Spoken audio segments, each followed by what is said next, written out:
Good morning to Standard 10 students. In your bio, I am going to start chapter 3, transportation. Transportation means जैसे तुम लोग means of transport जानते हो, जो हम लोग का मीन्स ऑफ ट्रांसपोर्ट है, हम लोग एक जगह से दूसरे जगह जाते हैं तो उसके लिए कोई भी मीन्स है, कोई भी माध्यम है, जैसे ट्रेन है, बस है, कार है, तो उसी तरह हमारे बॉडी में भी ट्रांसपोर्टेशन का सिस्टम होता है। क्योंकि हमारे बॉडी में भी कुछ वेस्ट प्रोडक्ट होते हैं, हम लोग रिस्पायरेट करते हैं, न्यूट्रिशन करते हैं, तो अलग अलग जो हम लोग बॉडी का फंक्शन करते हैं, तो कुछ वेस्ट प्रोडक्ट होता है, वेस्ट मटेरियल होता है जो बॉडी के एक पार्ट से दूसरे पार्ट तक जिसे जाना होता है। तो कभी कुछ बेनिफिशियल भी, जो बेनिफिशियल सब्सटेंस भी है, वो भी एक पार्ट से दूसरे पार्ट जाता है। तो इसके लिए जो लोअर एनिमल्स हैं, उन लोअर एनिमल्स में तो सिंपल, क्योंकि उन लोग का बॉडी का पार्ट इतना नहीं होता, एक सिंगल सेल से वो बने होते हैं, यूनिसेलुलर जो ऑर्गेनिज्म होते हैं, तो उन लोग में जो है वो सिंपल जो है ऑस्मोसिस और डिफ्यूज़न प्रोसेस के थ्रू ये जो है कंप्लीट हो जाता है, ये ट्रांसपोर्टेशन जो है कंप्लीट हो जाता है। बट इन प्लांट्स, अलग जो प्लांट्स इन हायर एनिमल्स या प्लांट्स, इन सब में ट्रांसपोर्ट के लिए अलग जो है स्पेशलाइज्ड ट्रांसपोर्ट सिस्टम होता है। तो प्लांट्स में उसे वैस्कुलर सिस्टम बोलते हैं, और हमारे में ट्रांसपोर्ट का ट्रांसपोर्टेशन सिस्टम है। तो इन unicellular organism and many simple multicellular organism, materials are transported by osmosis and diffusion. In higher organism this is done by a specialized transport system called the vascular system. तो यहाँ पे ये बोल रहा है कि वेरियस जो लाइफ प्रोसेस हम लोग करते हैं, nutrition, respiration, organism require food and oxygen, it is also necessary for the organism to get rid of the waste product of cellular process. Food, oxygen and waste product need to be carried out from one part of the body to another. तो ये transportation जो है plant में कैसे होता है? Plants take in some compound like carbon dioxide through their leaves. They absorb some other material such as compounds of nitrogen, phosphorus etc from the soil through their roots. यानी carbon dioxide वो leaves के through जो है वो ले रहा है, और जो अदर मटेरियल्स है, कुछ अदर कंपाउंड्स है जो कि वो सॉइल से रूट जो है रूट के थ्रू आ रहा है. If the distance between the root and the leaf is very small, food and other material can be transported by diffusion. अगर बहुत छोटा सा पौधा है, मतलब अगर दोनों के बीच का जो गैप है वो बहुत कम है, एक रूट और लीव्स के बीच का गैप, तो ये ट्रांसपोर्टेशन जो है डिफ्यूज़न प्रोसेस के थ्रू ही हो जाता है. But the distance between different plants parts are often quite large as in tall trees. Therefore, most plants need a proper transport system to carry material from one part to another. तो इसलिए जो है distance इतना ज़्यादा होने के कारण plants का जो पार्ट होता है, वो जो इतना बड़ा ट्री है, तो उन सब में जो है प्रॉपर ट्रांसपोर्ट सिस्टम होता है जो कि मटेरियल्स को कैरी करके एक पार्ट से अनदर पार्ट में ले जाते हैं. Plant do not move much and have many dead cells in their tissues. Plant जो है, तुम लोग जानते हो, मूवमेंट ज़्यादा नहीं करते, वो उनका मूवमेंट तो शो नहीं होता. उनका मूवमेंट अपर, उनका जो स्टेम है वो मूवमेंट करता है, लेकिन वो ऐसा नहीं कि उनका रूट भी फैलता होता है, मूव कर रहा होता है, लेकिन वो आगे की ओर बढ़ रहा होता है. लेकिन वो ऐसा नहीं कि चल के इधर से उधर चला जाएगा, हम लोग की तरह वैसा नहीं है, लेकिन मूवमेंट शो होता है, उन लोग का ग्रोथ का मूवमेंट होता है.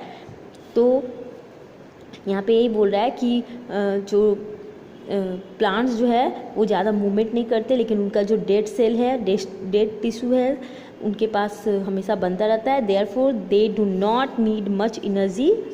उन्हें ज़्यादा एनर्जी की ज़रूरत नहीं होती. So they have transport system slower than those of animal. जो एनिमल्स की अपेक्षा उनका ट्रांसपोर्ट सिस्टम जो होता है वो स्लो होता है. In plants the transport system consist of tube like passage made up of vascular tissues. Plants में जो होते हैं ट्यूब लाइक पैसेज होता है, यानी जैसे हम लोग में नलीज, ये जो हम लोग में नर्व्स वगैरह होते हैं, तो प्लांट्स में जो होता है ट्यूब लाइक स्ट्रक्चर होता है जिसे हम लोग बोलते हैं जाइलम एंड फ्लोएम। ये वैस्कुलर टिश्यूज़ कहलाते हैं। कौन? Xylem and phloem. The vascular tissue system extend from the roots through the stem and continues up to the leaves. तो ये जो वैस्कुलर सिस्टम जो है वो कहाँ से एक्सटेंड कर रहा है? रूट से स्टेम तक, और कंटिन्यू कहाँ कर रहा है? Leaves, up to leaves. In the leaves it is clearly seen as a pattern of veins. Leaves में जो है ये साफ साफ वेन के रूप में शो होता है। जैसा कि तुम लोग प्लांट में देखते हो, जो प्लांट होते हैं तो उसमें लीव्स जो होता है उसमें वेन्स पतला पतला जो वेन्स जाता है, तो ये हम लोग को अच्छे से शो हो रहा है कि वो नर्व्स या ये जो वैस्कुलर जो ट्यूब्स है वो कैसे जा रहा है, वो अच्छे से शो होता है। तो यहाँ पे यही बोल रहा है कि the transport of water, nutrients and other substance from one part of a plant to another is called translocation. यानी हम लोग में वो ट्रांसपोर्टेशन कहलाता है, लेकिन प्लांट्स में जो न्यूट्रिएंट्स और ट्रांसपोर्ट के रूप में क्या ट्रांसपोर्ट होता है? तो water, nutrients and other substance एक पार्ट से दूसरे पार्ट में जाता है। उस प्रोसेस का नाम है translocation. The medium of transport in plant is water. तो यहाँ पे बोल रहा है कि वैस्कुलर सिस्टम जो है एक्सटेंड करता है रूट से लेकर स्टेम तक, और ये कंटिन्यू करता है लीफ तक, और लीफ में ये क्लियरली ये पैटर्न वेन के रूप में हम लोग को सीन भी होता है। हम लोग देख सकते हैं जो लीफ का स्ट्रक्चर है उससे वाटर और मिनरल्स जो है ट्रांसपोर्ट होता है रूट से लेके upward through xylem tube and phloem transport synthesise food from the leaves to the rest plant of the body.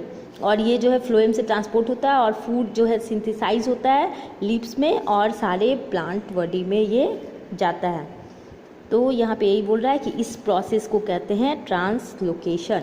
अब है transport of water and minerals. किस तरह से वाटर एंड मिनरल का ट्रांसपोर्ट जो होता है वो होता है प्लांट्स में। तो the xylem tissues transports water and minerals. It consist of interconnected vessels and tracheids.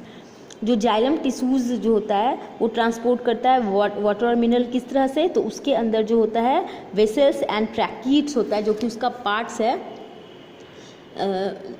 तुम अलग से जब ये देखोगे जाइलम जो टिश्यूज़ है उसका जो ये पार्ट है tracheids and vessels organised into continuous conducting tubes stretching from the roots to the leaves. ये रूट से लीव्स तक, ये जो जाइलम टिश्यूज़ होता है वो रूट से लीव्स तक एक्सटेंड करता है, कंटिन्यूसली ऑर्गेनाइज्ड होता है।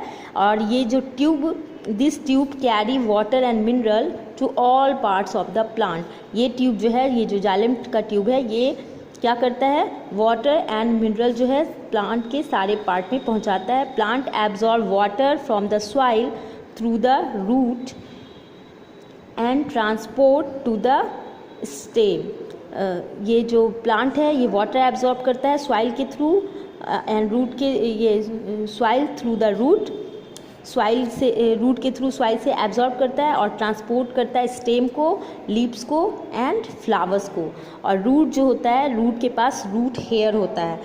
जो रूट जो होता है, जैसे देख सकते हो ये रूट जो होता है, रूट के पास रूट हेयर होता है। यहाँ पे ये ट्रांसलोकेशन ही यहाँ पे इस तरह से वाटर का मूवमेंट होता है अपवर्ड, ये शो हो रहा है तुम्हारे बुक पेज नंबर 21 में। तो ये जो है लीव्स एंड फ्लावर्स सब ये सारे रूट्स के थ्रू, ये स्टेम से होता हुआ लीव्स एंड फ्लावर्स सब में ट्रांसपोर्ट होता है। Roots have root hair and roots hair that are unicellular thin walled outgrowth. Root के अंदर जो होता है रूट हेयर्स होते हैं, रूट जो होते हैं उनके रूट्स हेयर होते हैं, वो एक तरह का स्मॉल आउटग्रोथ है। और ये जो है थिन वॉल्ड होता है, एकदम उसका वॉल जो होता है थिन होता है, और ये यूनिसेलुलर होता है। और आउटग्रोथ ऑफ इपीब्लेमा, जो स्किन ऑफ रूट कहते हैं, रूट का एक तरह का ऊपर का स्किन की तरह से ये होता है।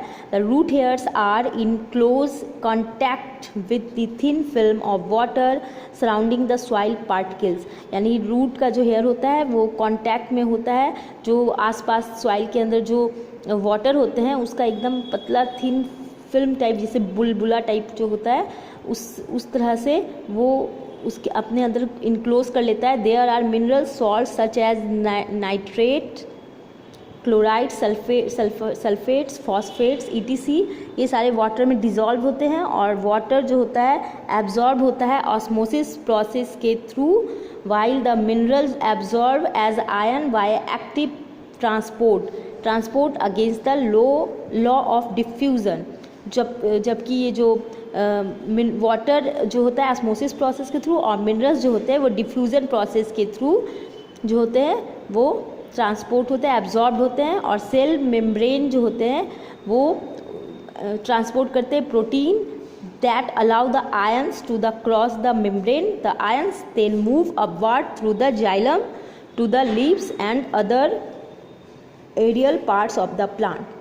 तो ये जो आयंस है, आयंस यानी जो उसके अंदर पॉजिटिव और निगेटिव चार्ज्ड होते हैं, जो आयंस होते हैं वो सेल मेम्ब्रेन जो होते हैं ट्रांसपोर्ट करते हैं प्रोटीन को, जो कि क्या करते हैं, अलाउ करते हैं आयंस को मेम्ब्रेन से क्रॉस करने में, और आयंस जो होते हैं वो मूव करते हैं जाइलम के थ्रू अपवर्ड डायरेक्शन में वो मूव्स करते हैं to the leaves and other aerial part of the plant. Aerial part means कि ऊपर की ओर, एरियल पार्ट सारे एरियल पार्ट मतलब ऊपर प्लांट के ऊपर के पार्ट की तरफ ये मूव करते हैं। तो यहाँ पे ये जो फॉस्फेट, सल्फेट है, क्लोराइड्स है, इनका किस तरह से मूवमेंट होता है, और नेक्स्ट क्लास में मैं ये एसेंट ऑफ सैप और इसके मूवमेंट्स को और अच्छे से एक्सप्लेन करूँगी। Thank you.